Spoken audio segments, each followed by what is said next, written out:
그러므로 내가 편지로 너희를 근심하게 한 것을 후회하였으나 지금은 후회하지 아니함은 그 편지가 너희로 잠시만 근심하게 한 줄을 알미라. 내가 지금 기뻐함은 너희로 근심하게 한 까닭이 아니요 도리어 너희가 근심함으로 회개함에 이른 까닭이라. 너희가 하나님의 뜻대로 근심하게 된 것은 우리에게서 아무 해도 받지 않게 하려 함이라. 하나님의 뜻대로 하는 근심은 후회할 것이 없는 구원에 이르게 하는 회개를 이루는 것이요 세상 근심은 사망을 이루는 것이니라. 보라, 하나님의 뜻대로 하게 된 이 근심이 너희로 얼마나 간절하게 하며 얼마나 변증하게 하며 얼마나 분하게 하며 얼마나 두렵게 하며 얼마나 사모하게 하며 얼마나 열심히 있게 하며 얼마나 벌하게 하였는가. 너희가 이 일에 대하여 일체 너희 자신의 깨끗함을 나타내었느니라. 아멘. 여러분, 근심거리가 많죠? 없으면 비정상이에요. 건강하다가 육체적인 것만, 이 신체, 이 피지컬적인, 이 육신적인 것만, 그리고 그렇게 아무 병 없이 살아가는 사람이 있다 하면은 딱 한 사람이에요. 정신병자. 정신병자는 고민할 게 없어요.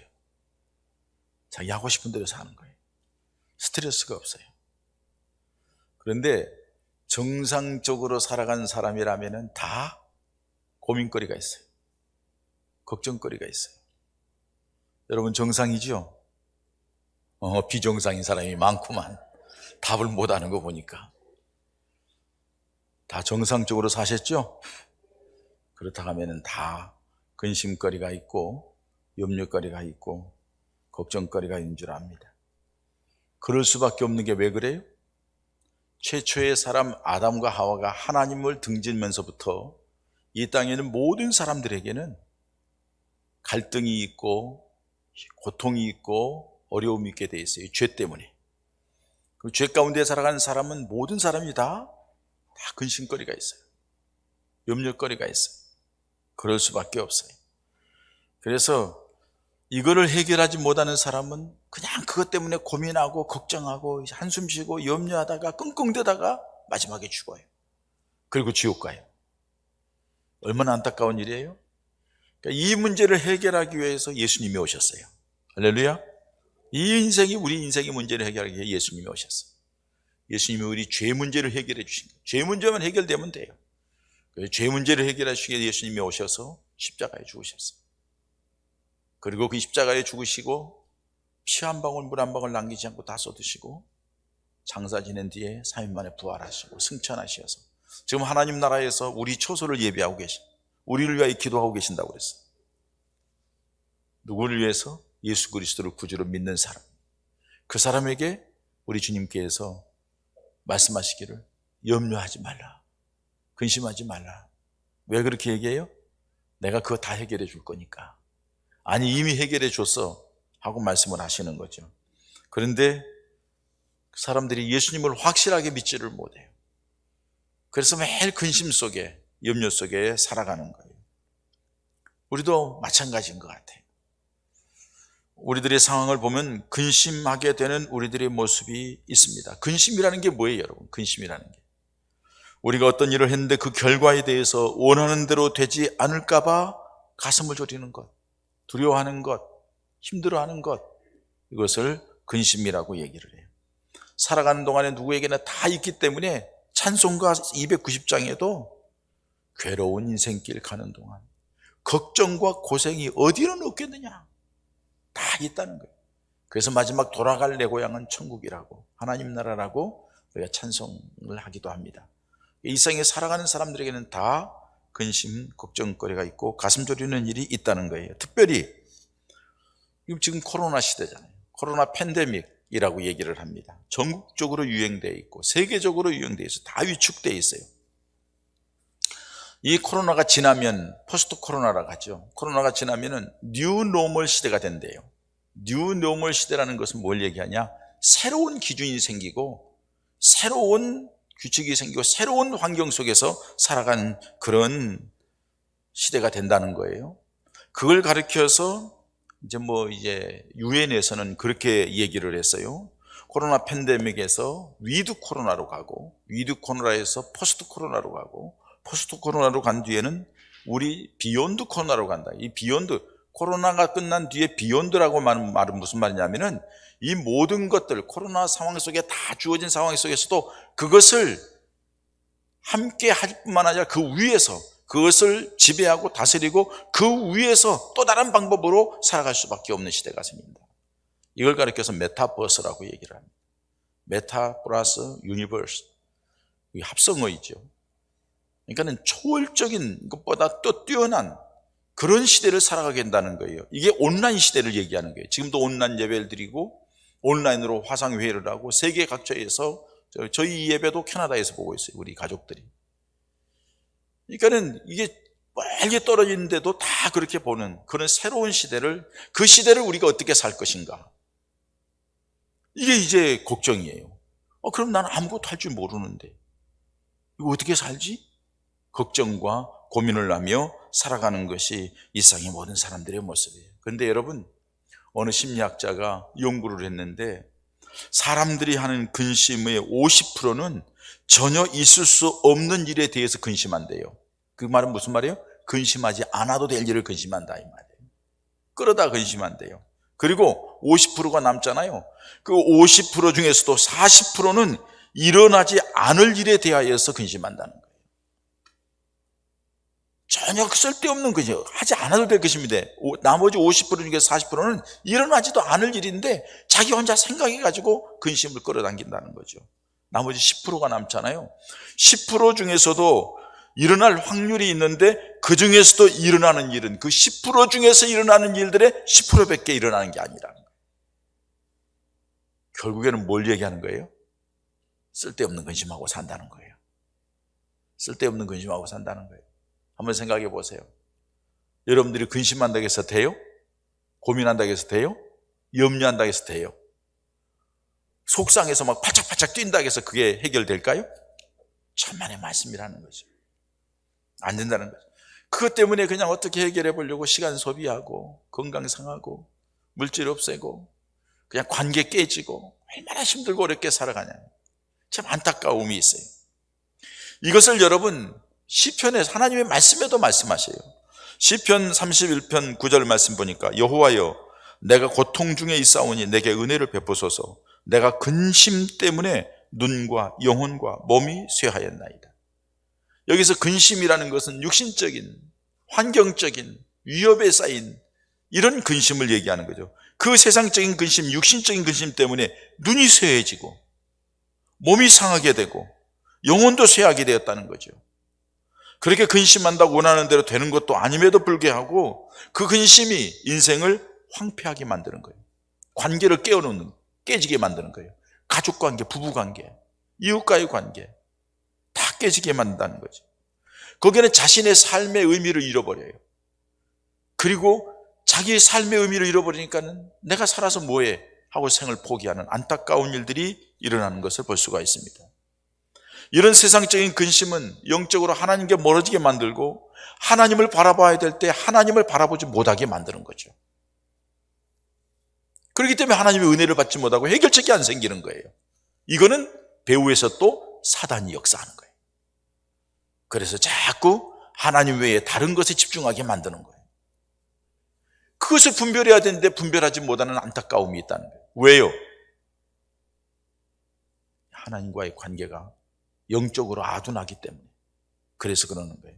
그런데 성경에 보면은 믿음의 사람들에게 근심할 것이 있다고 말씀합니다. 전도서 7장 3절 말씀에 보면은 이렇게 말씀해요. 슬픔이 웃음보다 나음은 얼굴에 근심하는 것이 마음에 유익하기 때문이니라. 이렇게 말씀해요. 여러분, 슬픔이 웃음보다 낫다는 거예요. 그리고 얼굴에 근심하는 것이 마음에 유익이 있다는 거예요. 이 말은 다른 말로 표현하면 영적인 근심을 말씀하고 있는 거예요. 영적으로 근심하고 영적으로 슬퍼하면 그게 유익이 된다는 거예요. 우리 성도들에게 있어서 이 근심은 세상적인 육신적인 근심이 아니라 영적인 근심이라는 겁니다. 오늘 본문 말씀에도 사도 바울이 믿음의 사람들이 해야 될 근심을 말하고 있어요. 바울 자신이 했던 근심, 또 너희 고린도 교인 너희들이 해야 될 근심, 그게 있다. 그걸 근심해야지 쓸데없는 근심하지 말라, 이렇게 말씀해요. 사도 바울이 1년 반 동안이나 수고하고 어려움 가운데서도 고린도 교회를 세웠습니다. 그런데 고린도 교회에 부도덕한 사건들이 일어납니다. 도덕적으로 문란한 사건, 그리고 분쟁이 일어납니다. 나는 누구파 하면서. 그런 모습을 보면서 고린도 교회를 책망하고 때로는 간절한 마음으로 그들을 권면도 하고 속이 상합니다, 사도 바울이. 그래서 고린도 교인들에게 편지를 보냈습니다. 편지를 보내놓고 사도 바울의 마음에 근심이 생겨요. 왜? 저들이 편지를 받고 시험 들지 않을까? 저들이 편지를 받고 마음속에 또 무슨 이상한 마음을, 서운한 마음을 갖지 않을까? 또 믿음에서 떨어지지 않을까? 여러 근심 걱정을 하고 있는데, 고린도에 파송했던 사람들이 돌아와가지고 말하는 말이, 바울의 편지를 잘 받고 책망과 권면을 받아들였을 뿐만 아니라 바울과 선생님이 얘기해 준 것에 대해서 그들을 잘, 사람들을 같이 영접하고 관계를 잘 맺었다는 얘기를 듣게 된 거죠. 그래서 사도 바울이 그들이 그런 것을 가지고 있는 것이 내 마음이 기쁘다는 거예요. 그러나 책망하고 야단치고 너희들에게 권면하는 것이 나에게는 참 걱정인데 너희들도 앞으로 이렇게 해야 되는 것이 맞다 하고서 그들에게 이렇게 영적인 것을 걱정하고 하나님 앞에 이런 모습으로 너희가 살기를 원한다 하고 주시는 말씀이 오늘 말씀이에요. 그 중에 여러분, 오늘 본문을 통해서 성도들이 해야 될 근심은 어떤 근심이라고 말합니까? 하나님의 뜻대로 하는 근심이라고 말씀해요. 자, 하나님의 뜻대로 하는 근심이라는 것은 하나님의 뜻을 분별하기 위한 근심이에요. 하나님의 뜻이 무엇일까? 하나님이 원하는 게 무엇일까? 하나님이 기뻐하는 게 무엇일까? 그것에 대해서 고민하고 생각하는 것, 그런 삶을 살라는 거예요. 뿐만 아니라 하나님의 뜻을 이건데 그것을 이루기 위해서 내가 어떻게 할까? 어떻게 하면 이걸 이룰까? 여기에 근심하는 자세가 돼야 된다고 말씀합니다. 여러분, 이렇게 하나님의 뜻대로 하는 근심을 가진 사람은 어떤 사람이에요? 믿음의 사람이에요. 하나님을 의식하는 사람. 지금 나의 모습을 하나님이 보시면 무엇이라 하실지를 생각하면서 근심하는 사람. 마지막 때에 하나님 앞에 내가 섰을 때 하나님이 나에게 뭐라고 말씀하실까를 생각하면서 자기 자신의 삶을 돌아보는 사람. 자기 영혼에 대하여서, 자기 삶에 대하여서 단순히 육신적인 것만 아니라 하나님 앞에서 어떻게 설까를 생각하는 사람이란. 이 사람은 하나님의 살아계심을 믿기 때문에, 하나님이 자기를 사랑하신 것을 깨닫기 때문에, 그렇기 때문에 영적으로 살아가려고 노력하는 사람이 이 사람이고, 거룩한 욕망을 가진 사람이 이 사람이에요. 하나님께서는 이런 사람들에게 은혜를 베풀어 주셔요. 그러면 여러분, 하나님의 뜻대로 하는 구체적인 근심이라는 건 뭘 얘기할까요? 여러분들 잘 기억해 보세요. 우리 자신이 하나님의 뜻대로 하는 근심, 하나님께 바르게 서기 위하여 사는 근심이 어떤 것이 돼야 될까요? 먼저는 자신이 구원받지 못할까 근심해야 돼요. 내가 구원받을까 정말? 물론 성경에는 그렇게 말씀합니다. 예수 그리스도를 구주로 믿는 사람에게는 하나님의 자녀가 되는 권세를 주었고, 예수님이 나를 위하여 십자가에 달려 죽었다고 고백하는 사람에게는 하나님의 구원을 주시겠다고 약속을 했어요. 근데 우리가 지난 주간에 다니엘 기도하면서 한 분을 통하여서 들은, 목사님을 통해 들은 말씀이 있죠. 구원은 두 가지의 바퀴가 굴러가야 된다는 거죠. 하나는 예수 그리스도께서 나를 위하여 이 땅에 오셔서 십자가에 죽으심으로 말미암아 내 죄가 용서받았다고, 내가 그 십자가에 달리신 예수님을 내 구주로 영접한다고 하는 내면적인 구원의 확신, 내면적인 믿음의 확신을 가지고 있는 것 하나의 축. 그 구원의 감격 속에서 내 삶의 거룩성이 있고 하나님을 기쁘시게 하고 하나님을 영화롭게 하는 그런 삶의 행동적인 구원의 이 두 바퀴가 굴러가는 것이 온전한 구원이라. 천주교에서 얘기하는 것과는 좀 다르게 표현합니다. 이거는 두 가지가 같은 동축이지만 이것 때문에 나타나는 거죠. 나타나는 모습이 있어야 함께 구원을 이루어 간다고 말씀하는 거죠. 구원받은 백성답게 산다는 것은 하나님의 은혜에서 떨어지지 않기 위하여서 내가 어떻게 살아야 될까 근심하는 거죠. 여러분, 그렇기 때문에 오늘도 하나님의 교회 와서 예배 드리는 거예요. 그렇기 때문에 다니엘 기도에 참석해서 함께 은혜를 나누는 거예요. 왜? 하나님의 사람으로 바르게 살기 위하여서. 내가 어떻게 하면 세상권 여러 가지 것이 있지만은 주님 앞에 바르게 서는 것, 그것이 중요하기 때문에 하나님 앞에 나오는 거예요. 구원을 이루어가기 위해서 힘쓰는 거죠. 성경에 보면은 여러분, 그렇게 믿는 사람들이 구원을 잃어버릴 수 있다고 말씀합니다. 히브리서 6장 4절에서 6절 말씀 보면은 이렇게 말씀합니다. 한번 빛을 받고 하늘의 은사를 맛보고 성령에 참여한 바 되고 하나님의 선한 말씀과 내세의 능력을 맛보고도, 자, 여기까지는요, 하나님의 은혜를 체험했어요. 성령을 체험했어요. 하나님의 말씀의 은혜를 받았어요. 기도 응답도 받았어요. 하나님이 함께하는 놀라운 증거도 체험했어요. 그런데 그 뒤에 말씀, 맛보고도 타락한 자들은 다시 새롭게 하여 회개하게 할 수 없나니 이는 그들이 하나님의 아들을 다시 십자가에 못 박아 드러내놓고 욕되게 함이라. 무슨 말이에요? 지난날에 하나님의 은혜를 받았고 믿는다고 고백을 했고 열심도 냈고 성령도 체험했고 했는데도 타락해 갔다 하면 다시 구원받지 못합니다. 그렇게 은혜를 받았음에도 불구하고 타락한 사람이 되면은 하나님의 진노 가운데 구원받지 못할 수도 있다는 것을 성경은 우리에게 말씀해 주고 있는 거예요. 여러분 기억하세요? 우리가 예수 그리스도를 구주로 믿는 것, 여러분들이 믿고 싶어서 믿었나요? 내가 교회 가고 싶고 믿고 싶고 그래서 한번 가봐야지 해가지고 믿었나요? 아니, 그렇게 설정 왔다 할지라도 그냥 그 믿음이 우리에게 들어오나요? 어제 우리 말씀드렸잖아요. 하나님께서 아무것도 아닌 것 같은데 내게 믿음을 훅 불어넣어 주셨어요. 나는 하나님 앞에 구원받을 만한 자격도 안 되고 그릇도 안 돼요. 가진 것도 없고 내놓을 것도 없어요. 시주를 많이 한 것도 아니고 어떻게 요란하게 뭘 한 것도 아니에요. 나는 하나님 앞에 부끄럽고 죄악되고 하나님을 아바 아버지라 부르지 못할 만큼 추악하고 어리석고 미련하게 답답하게 하나님과 원수된 삶을 살았어요. 그런데 하나님께서 우리에게 웬일인지 세상 사람들이 갖지 못하는 믿음을, 그 예수님이 십자가에 나를 위하여 죽으셨다는 믿음을 훅 불어넣어 주셨어요. 그리고 내게 그 믿음을 주셨어요. 할렐루야. 그래서 이 자리에 있는 줄 믿습니다. 내가 노력하고 애써서 얻은 게 아니에요.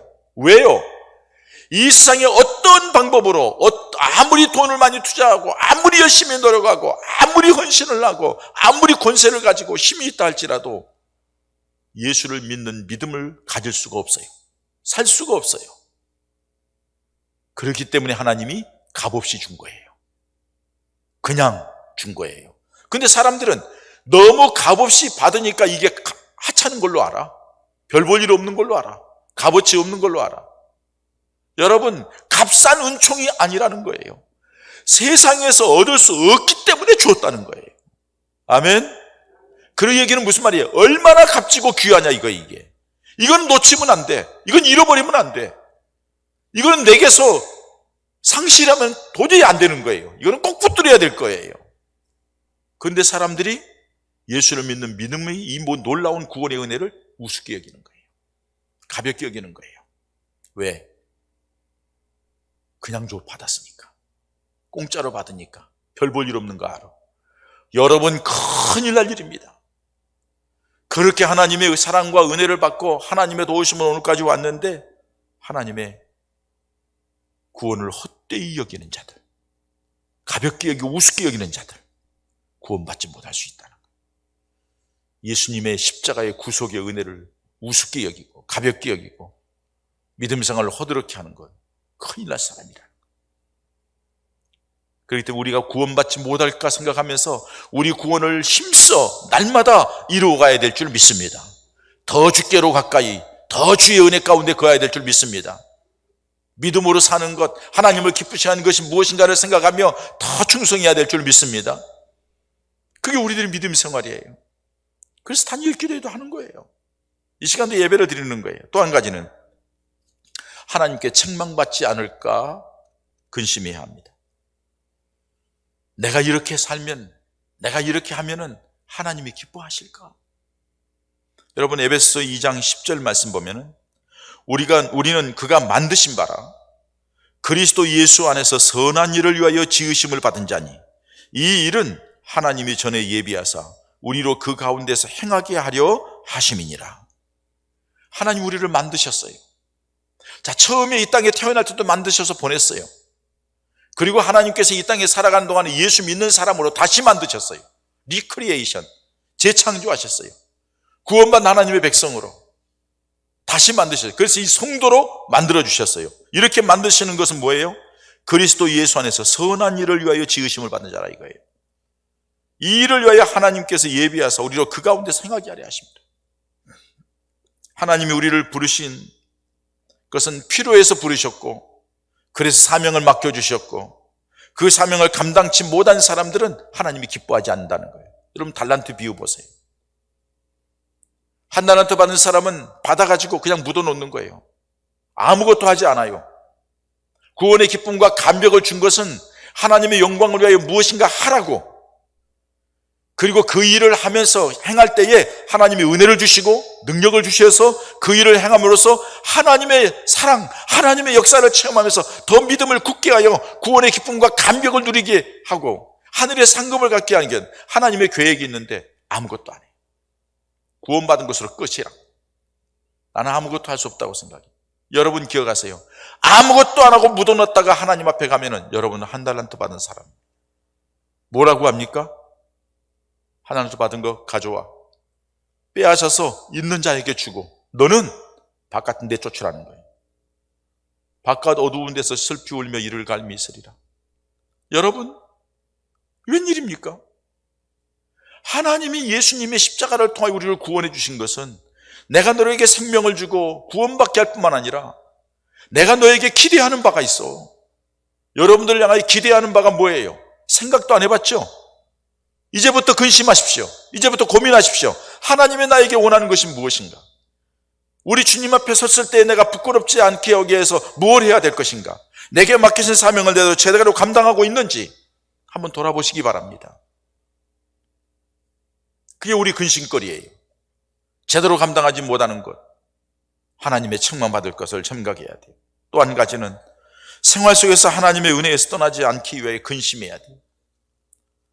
이것은 자신의 영적인 상태를 매일매일 점검하는 삶을 살아가는 거예요. 그것을 왜 우리 근심해야 돼요? 내가 영적인 감동이 없다. 내가 하나님의 말씀을 할 때 감동이 없다. 여러분 지금 다니엘 기도하는데요, 저는 매일 밤마다 웁니다.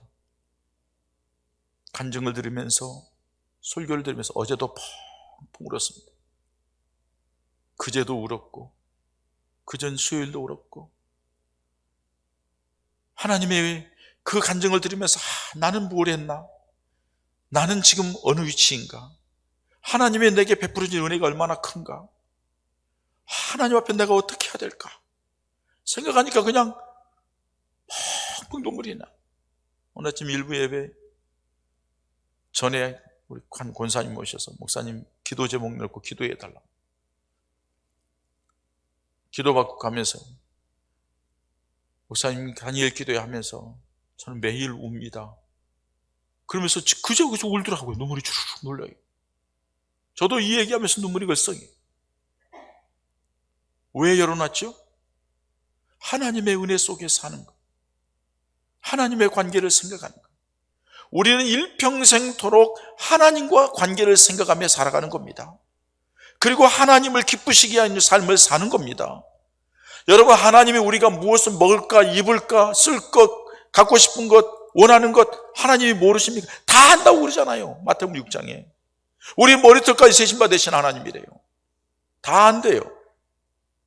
근데 우리에게 먼저 요구하는 게 뭐예요? 먼저 그 나라와 그 의를 구하라는 거예요. 하나님을 바라보라는 거예요. 하나님의 뜻을 추구하라는 거예요. 그 나라에게 하나님이 원하는 것을 추구하고 하나님 중심으로 살아가면 너희에게 필요한 이 모든 것을 더하시리라고 말씀하는 거예요. 근데 사람들이요, 편안하고 안일하고 걱정 근심 없고 그러면 주님을 떠나가요. 선교학에 보면은 그렇게 나와요.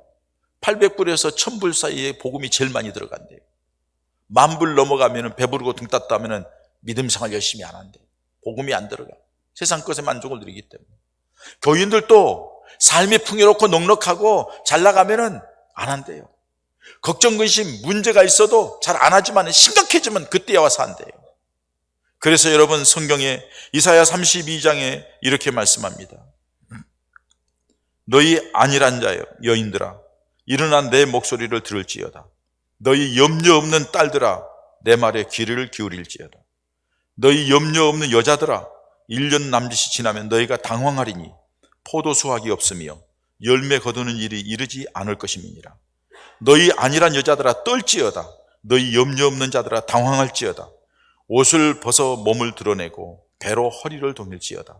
그들은 좋은 밭으로 인하여 열매 많은 포도나무를 위하여 가슴을 치게 될 것이니라. 이 한마디로 표현하면 풍성하고 넉넉하고 근심 걱정 없다고 잘 살고 있는데 뭘 그러면서 하나님과의 관계에 대해서 생각하지 않고 살아간 너희들 고통의 때가 올 거라는 거예요. 눈물을 흘릴 때가 올 거라는 거예요. 가슴을 칠 때가 올 거라는 거예요. 그러지 말라는 거예요. 풍성함으로 영적으로 나약해진 성도들을 향하여 이스라엘 백성들을 향하여 책망하는 말씀입니다. 신약 성경의 데살로니가전서 5장 3절에도 그들이 평안하다 안전하다 할 그때에 임신한 여자에게 해산의 고통이 이른 것 같이 멸망이 갑자기 그들에게 이르리니 결코 피하지 못하리라.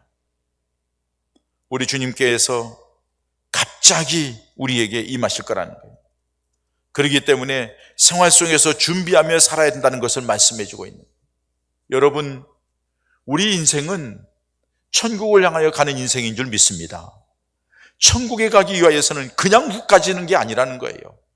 천국은 침노하는 자의 것이에요. 왜 그 말씀을 예수님이 하셨을까요? 그냥 예수 믿기만 하면 간다 하는 말씀도 있지만은 침노해야 간다는 거예요. 믿기만 해야 간다는 것은 예수님의 한편 강도처럼 마지막에 임종 때에 죽기 전에 예수를 믿어서 가는 부끄러움을 구원을 받는 거죠. 그러나 우리가 예수를 믿어 구원받는 하나님의 백성은 침노해야 된다는 거예요. 열심히 힘쓰고 노력해야 된다는 거예요. 뜨뜻미지근해서는 안 된다는 거예요. 우리가 믿음 생활을 다시 한번 점검해서 하나님 앞에 내가 이 정도로 하면 될 것인지 돌아보는 우리 지혜로운 예본 가족들 되시기를 축원합니다. 하나님의 뜻대로 근심하는 자는 어떤 자세로 산다고 말씀하셨나요? 오늘 11절의 말씀해 보니까 여러 가지를 말씀합니다. 보라, 하나님의 뜻대로 하는 근심이 너희로 얼마나 간절하게 하며. 여러분, 하나님의 뜻, 하나님을 기쁘시게, 하나님이 원하는 삶, 하나님의 영광, 우리 하나님을 만나기 위하여서 살아가는 삶 속에서는 우리가 어떻게 해야 될까? 간절하게 한단 말이에요. 하나님의 은혜 가운데 살려고, 하나님의 뜻을 이루려고 간절한 마음으로 살게 하고, 그게 바로 그 사람을 복되게 하고, 그게 바로 하나님이 함께하는 역사를 보게 하고 승리하게 하고 축복을 누리게 하는 삶이라는 사실이에요. 뿐만 아니라 얼마나 변증하게 하며, 그래서 변증하게 한다고 했는데 옛날 성경에는 얼마나 변명하게 하며 하는 거예요.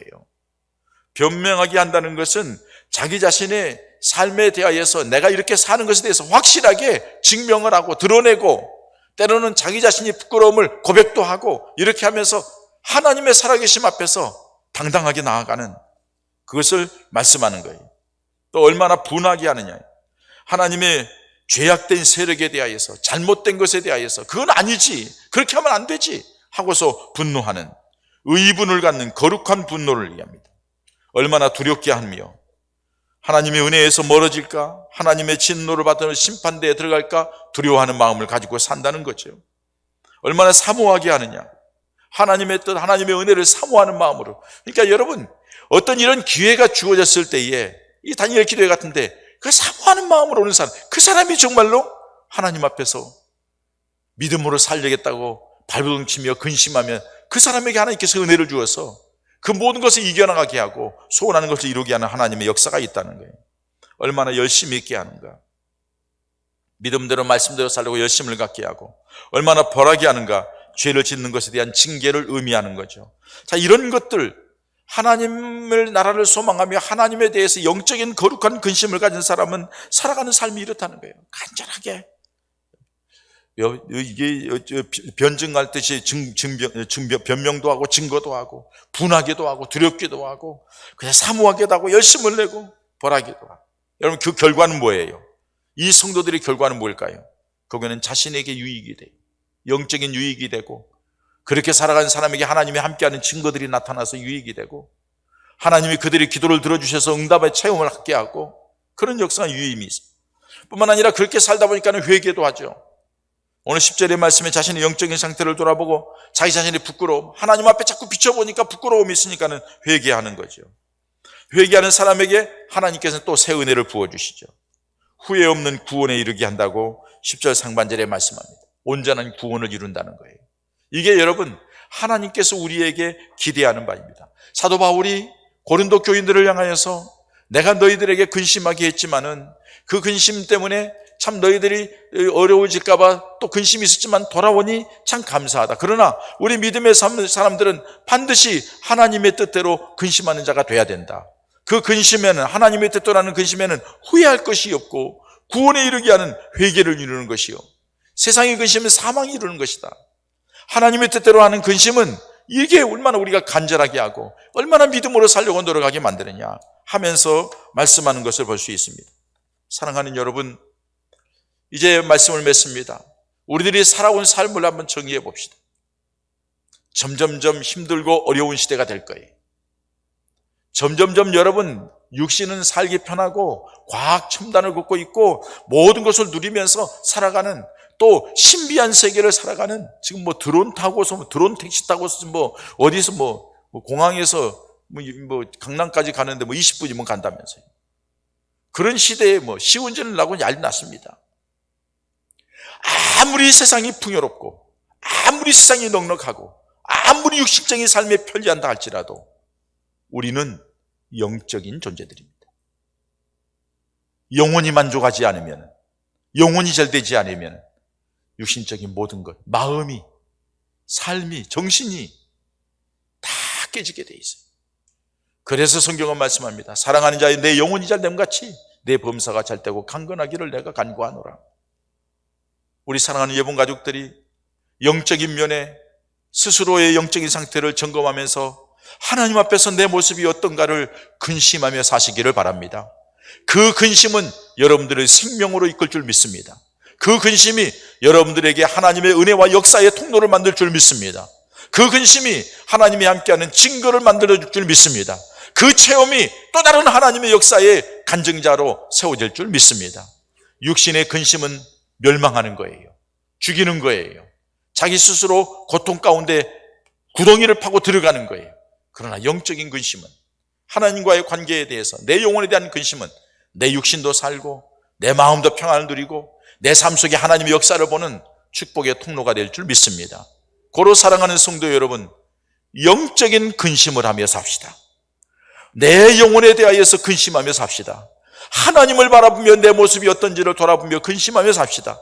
내가 이래도 되는지, 내가 이 모습으로 살아도 될지, 주님이 오늘 오시면 나를 뭐라고 하실까 생각하면서 주님을 바라보며 살아서 여러분들의 남은 생이 우리 하나님이 주시는 놀라운 은혜 속에 내가 영적으로 근심했더니 육신적인 근심이 없어지고 삶 속에 하나님이 함께하는 증거들을 체험하는 은혜와 역사가 있어지기를 주님의 이름으로 축원합니다.